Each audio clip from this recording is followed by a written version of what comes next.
Estamos chegando ao final do livro de Josué, especificamente em episódios que aconteceram em Siquém, que é ali na região montanhosa de Efraim, que por sinal era a tribo ao qual pertencia Josué, o então líder de Israel, quando da conquista da Terra Prometida.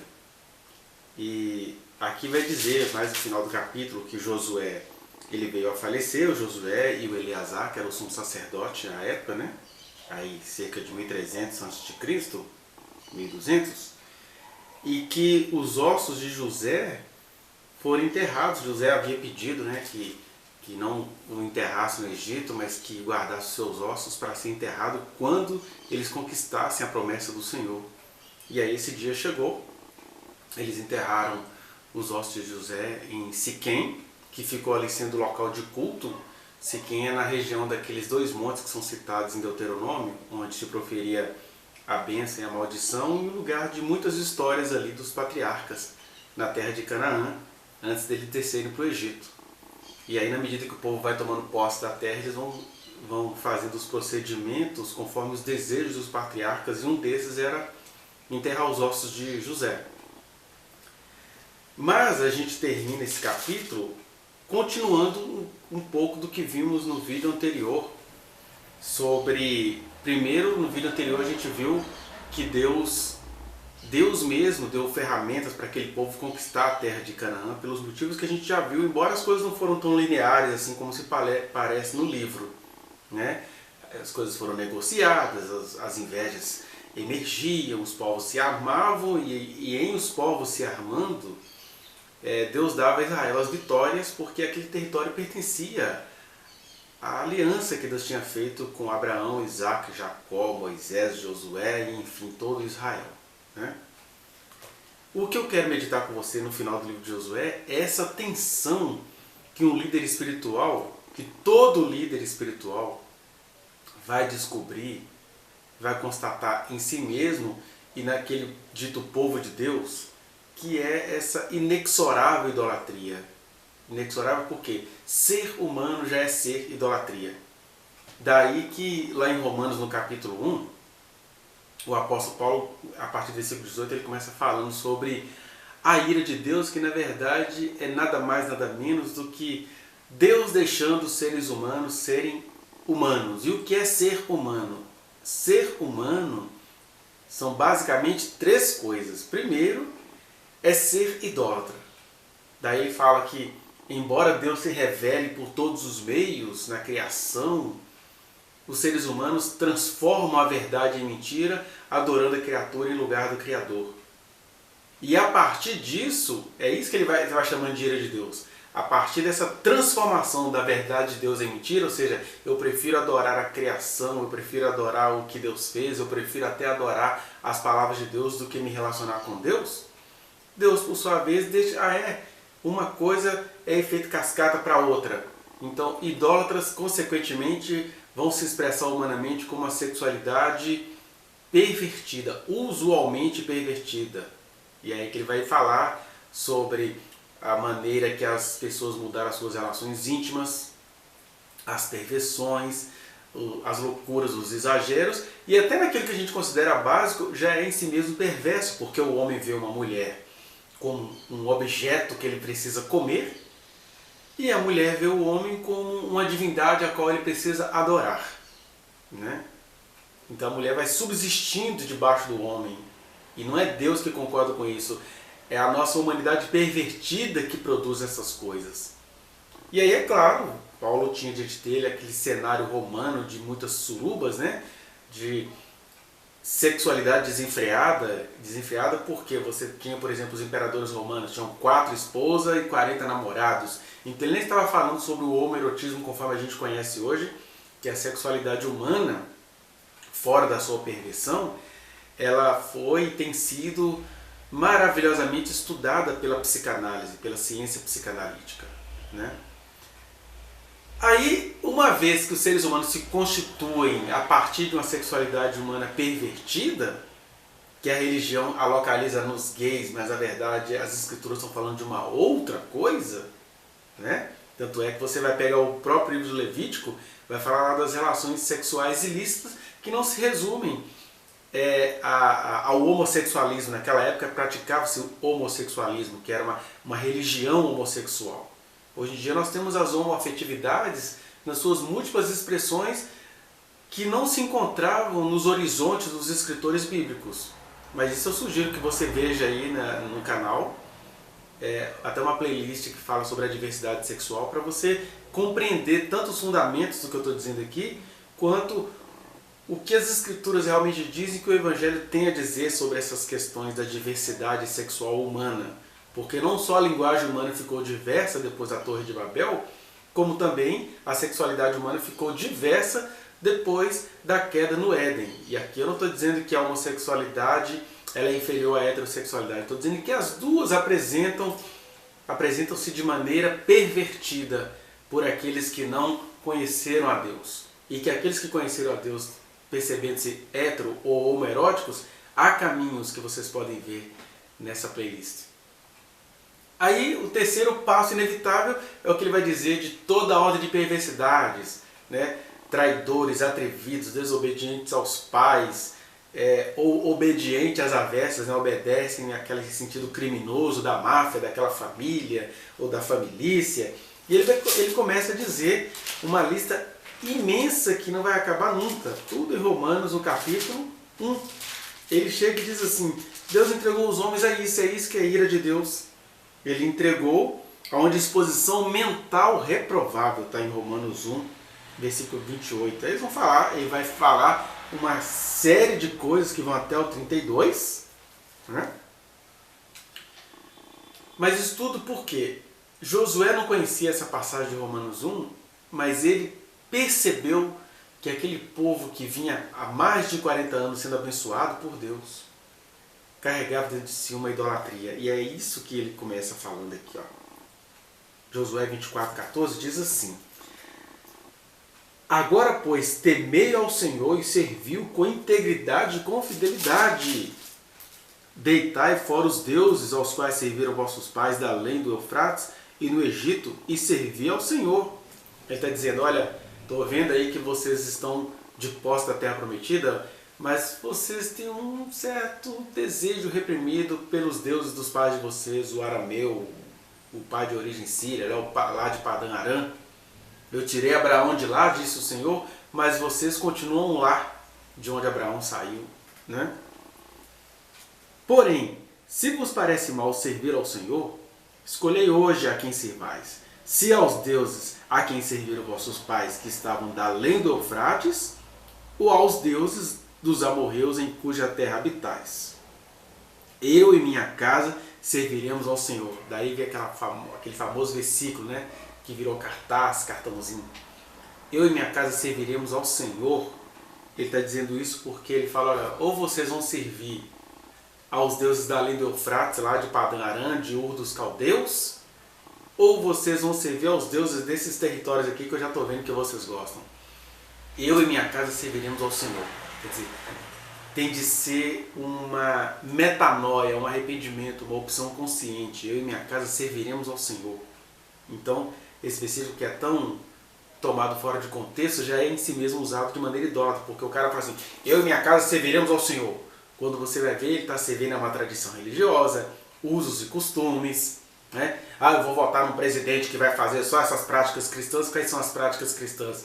Ser a favor da pena de morte, falar que prostituta destrói família, achar que gay vai tudo para o céu, que as mulheres não podem ser avaliadas em cada caso em relação aos abortos que elas acabam cometendo, e ainda achar que eu sou um esquerdista pilantra que estou tentando te convencer de aceitar pecados.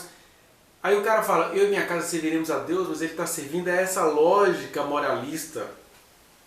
Eu falo lógica moralista porque quem, por exemplo, fica se empenhando a examinar o aborto das outras, vive abortando. Por exemplo, neste momento, os conservadores que estão no poder, que ficam vigiando o aborto das mulheres, aborto de embriões, né, como Jesus diria, coando mosquito e deixando passar camelos, essas mesmas pessoas nem se compadecem dos hoje quase 73 mil mortes só no Brasil pela Covid-19. Porque não há práticas governamentais para frear isso. Ah, quem tem que morrer vai morrer. O problema é que quem Deus quer livrar, ele se revela. E a outros aos quais Deus não se revelou, a prudência salva. É isso que um presidente da República deveria pensar e todo o seu governo. Mas fica o presidente, a sua equipe de governo e os cristãos brasileiros nem aí para quase 75 mil vidas, enquanto ficam procurando aborto. É isso que Jesus chama de perversidade. Né? Então, eu e minha casa serviremos ao Senhor, uma frase bonita e foi praticada por Josué, mas Israel não, nós também vamos servir ao Senhor, que para ele servir ao Senhor é caçar cananeu. Né? Então, isso porque a idolatria ela é inexorável à humanidade. Ainda que você diga frases lindas como essa, que você está servindo ao Senhor, quando você vai examinar, você está servindo a uma outra coisa. Deus vem no último lugar da fila, e aí para Deus não tem meio termo. Ou ele é tudo na sua vida, ou o último lugar significa nada. Daí, Jesus dizer, busquem em primeiro lugar o seu reino e a sua justiça, ou seja, busquem o caráter do Senhor. E essas outras coisas, essas lutas de vocês, serão acrescentadas, significando também, serão adaptadas, a mente vai mudar, vocês vão aprender a andar 2 milhas com quem quer que você ande 1. Enfim, toda aquela transformação que você já sabe acerca do Evangelho, não é? Aí, diante dessa frase linda de Josué, o povo responde, versículo 16. Então respondeu o povo e disse, longe de nós o abandonarmos o Senhor para servirmos a outros deuses. Porque o Senhor é o nosso Deus, Ele é quem nos fez subir, a nós e aos nossos pais, da terra do Egito, da casa da servidão, que fez esses grandes sinais aos nossos olhos e nos guardou de todo o caminho em que andamos e entre todos os povos pelo meio dos quais passamos. Olha o caminho da idolatria inexorável. A gente até tenta arrumar justificativas para adorar somente ao Senhor, e você acabou de ver uma lista que eles apresentaram aqui para Josué. Mas isso não os convence de que o Senhor realmente deveria ser o único Deus. Olha o que diz o versículo 18. Eles continuam, né? Mostrando que não há sinal sobrenatural que nos convença de que Deus é o único, porque nós somos idólatras. Olha só, versículo 18. O Senhor nos expulsou de diante de nós, os cananeus, né? Expulsou diante de nós todas estas gentes, até o amorreu o morador da terra. Portanto, nós também serviremos ao Senhor, pois Ele é o nosso Deus. Ele fala, como, Josué, que nós não vamos adorar ao Senhor? Ele fez essas coisas todas e ainda abateu esses povos. É errado você recorrer aos milagres que o Senhor fez na sua vida para se apegar a Ele? Não. O problema é que quando você tem de recorrer a isso, você está querendo dizer o seguinte, olha, eu sirvo ao Senhor porque Ele fez isso, isso e isso. Eu sirvo ao Senhor porque Ele livrou minha vida. Eu sirvo ao Senhor porque Ele me livrou da Covid-19. Eu sirvo ao Senhor porque Ele tem sido fiel. E Josué está dizendo assim, não, eu e minha casa serviremos ao Senhor porque não tem outro jeito. Eu não consigo nem olhar a vida fora do mundo eterno no qual eu vivo, do Deus eterno que é a minha habitação. Eu não consigo olhar a vida assim. Não é porque Ele fez. O que Ele fez só me enche de alegria. Mas Ele não precisa fazer, Ele já é tudo para mim. Até porque não tem jeito. Deus ser o seu Senhor já é você ser entumecido com o fruto do Espírito, já é você ser alegre, já é você ter paz, já é você ter longanimidade e saber que as coisas acontecem no seu devido tempo, já é você ter benignidade, que é mais do que fazer bondade, é fazer bondade com empolgação, já é você ter mansidão, no sentido de que, olha, se nele está tudo garantido, eu vou manter a minha paz, mas também vou recorrer aos meios cabíveis com mansidão. Já é você ter domínio próprio, enfim. Ele nem precisa fazer nada porque Ele já é em mim e eu já sou um milagre ambulante nele. Mas é claro, como nós somos humanos ilimitados e às vezes precisamos responder a pessoas de outras crenças, é bom ter essa listagem aqui, que o Senhor fez isso, que o Senhor fez aquilo, mas esta listagem sozinha não tira das pessoas a idolatria, que lhes é inexorável. Por quê? A idolatria, ela começa com outra coisa que nos é constituinte, né? que é essa inexorável má imagem que temos de Deus. O que a gente faz? A gente tem tanto medo de Deus e fica achando que está adorando, que a gente constrói um Deus conforme a nossa imagem e a nossa semelhança. Já que a gente é vingativo, o Deus que a gente enxerga é vingativo. Já que a gente é mesquinho, Deus também é mesquinho.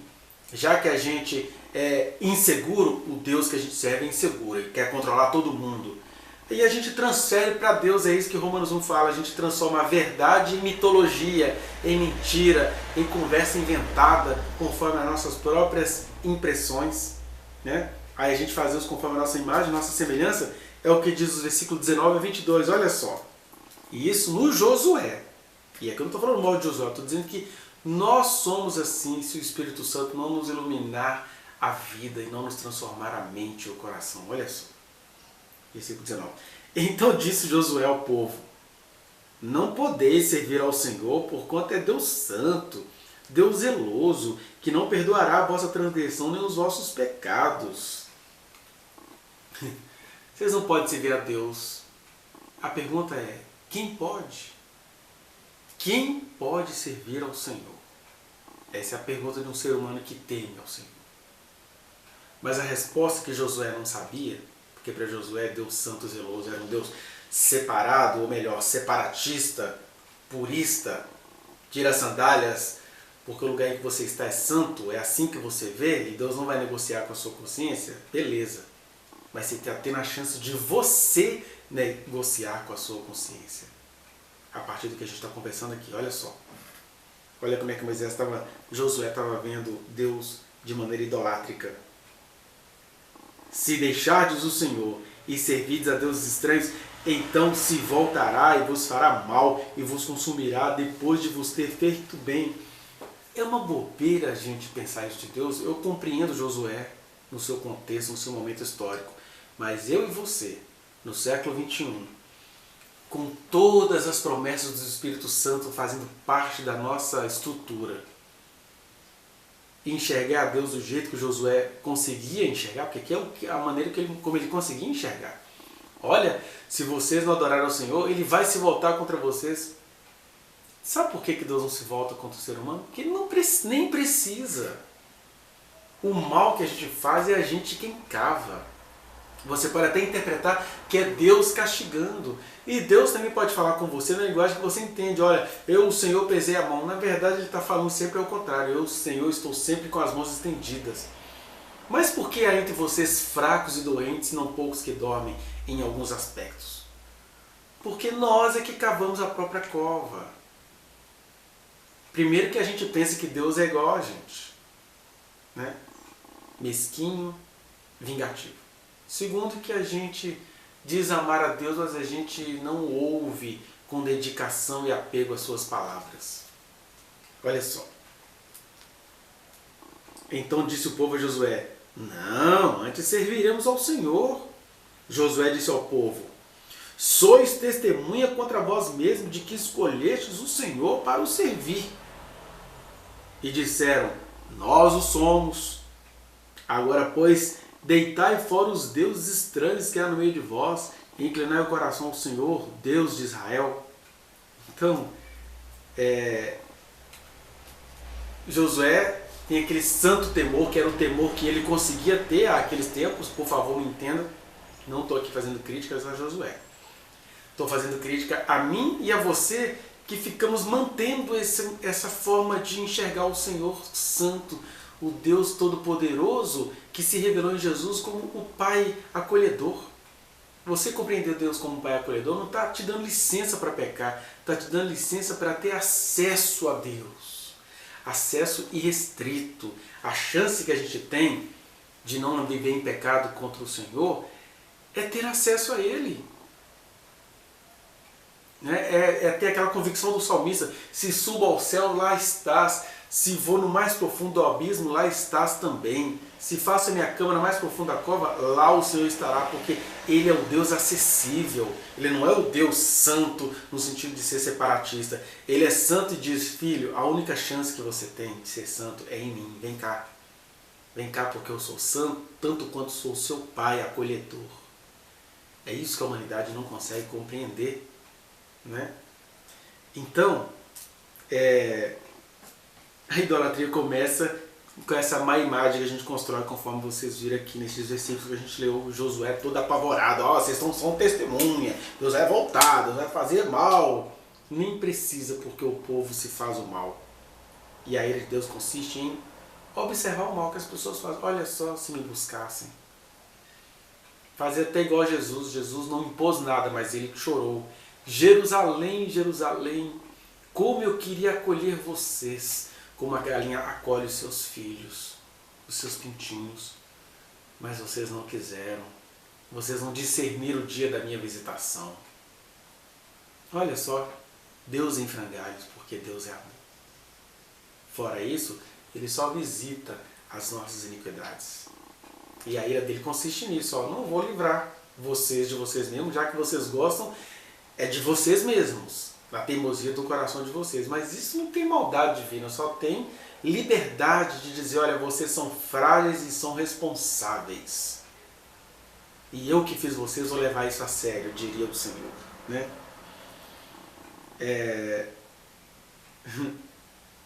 interessante que as pessoas falam assim, não, nós vamos servir ao Senhor, nós somos testemunha. Aí o versículo 23 é curioso, porque o Josué fala assim, pois é, vocês são testemunha contra vocês, né? Então agora, pois, joguem fora os deuses estranhos que há no meio de vocês, inclinem o coração ao Senhor, Deus de Israel. Ele está dizendo, olha, vocês estão fazendo juros, estão se tomando como testemunha, mas vocês guardam ídolos. Na época deles eram esses ídolos de barro, de metal, de artifício, né? Feitos por mão de artífices, de religiosos, de imagens, de escultura. Os nossos ídolos hoje, dos quais a gente não abre mão, hein? As pessoas não abrem mão de uma boa ideologia política, de um cientificismo que não deixa Deus entrar, de uma fé, é uma fé tão grande de Deus que ai dele se ele se manifestar. Eu creio no Senhor, mas na minha igreja eu não deixo rolar a profecia. Eu creio no Senhor, mas demônio só expulso em público porque eu tenho toda uma multidão para descer o cacete no suposto endemoniado. Eu creio no Senhor, mas eu preciso de umas estratégias humanas para fazer minha igreja crescer, para manter o sucesso. São os ídolos que não são feitos de barro, mas são feitos pelas mentalidades, pelos estrategismos, pelas politicagens, pelos conservadorismos e até pelo luticismo social, que é aquela coisa assim, não, eu creio tanto no Senhor que eu dou comida a quem tem fome, eu estou preocupado com as obras sociais. Aí você troca Deus pela luta social. Por isso que nada na vida de quem crê em Deus pode ser permanente. Você se percebe sendo usado por Deus por uma luta social, tem que tomar cuidado com esse ídolo que você guarda dentro de você para você não começar a questionar Deus no seu rigor em relação a certos casos. Porque Deus é Deus dos indivíduos. Ele te chamou para fazer a obra social, mas ele sabe que em meio àquela obra social tem gente ali mau caráter que vai ser tratado de acordo com o mau caratismo. Né?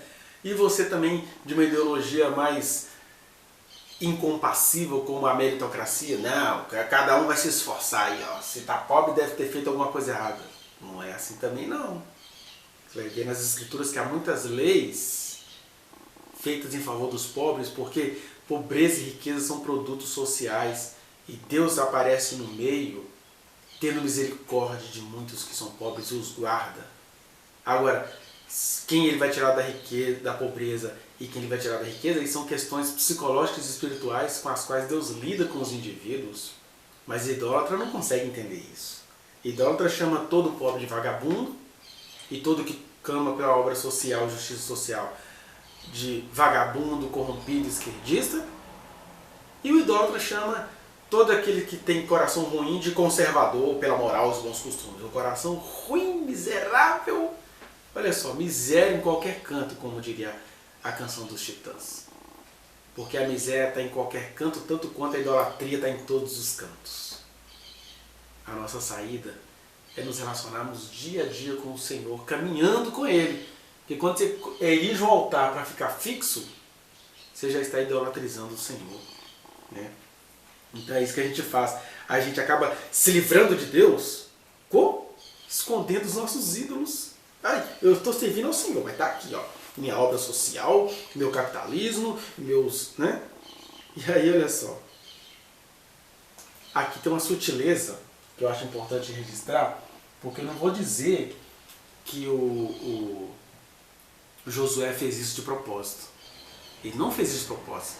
Mas prova também como a idolatria nos é inexorável, está na nossa formação. Por isso a gente precisa se libertar dela todos os dias, né? É o que a gente vai ver nos versículos 26 ao 28. Ó. Depois de toda essa tensão que Josué estava vendo, eu não sei se você já passou por isso, eu já. Às vezes você está ali fazendo uma obra do Senhor tão específica como a conquista da Terra Prometida, a gente tem micro-territórios a conquistar. E eu me lembro que quando eu via determinadas inclinações com jovens com os quais eu trabalhei, rapazes e moças, que Deus tinha elegido para fazer uma obra em determinada igreja evangélica, eu via que aqueles jovens estavam ali, mas eles tinham desejos pessoais estranhos. Aí eu entendo o sentimento de Josué. E às vezes você fica desesperado, não faz isso. Às vezes era um namoro que vinha como uma armadilha, e não é que você vai ficar controlando a vida das pessoas, mas naquela situação você vê isso e fala assim, olha, eu acho que fulano vai te fazer mal. Aí começava o burburinho, parecia que você estava não querendo deixar as pessoas viverem, não querendo deixar as pessoas namorarem, não querendo deixar as pessoas se relacionarem, e você estava apenas vislumbrando um veneno, alguns dos quais a gente foi vendo as pessoas caindo nesses venenos. Porque tinha ídolos escondidos ali. Eu estou aqui para fazer a obra do Senhor, mas eu gosto mesmo de determinadas coisas, das quais eu não quero abrir mão. E aí Deus precisa desbaratar o seu povo para que a alma deles seja salva, né? Então, vendo toda essa tendência humana, o que Josué faz depois do susto? Versículo 26. Josué escreveu estas palavras no livro da lei de Deus. Tomou uma grande pedra e a erigiu ali, debaixo do carvalho que estava em lugar santo do Senhor. Disse Josué a todo o povo, eis que esta pedra nos será testemunha, pois ouviu todas essas palavras que o Senhor nos tem dito.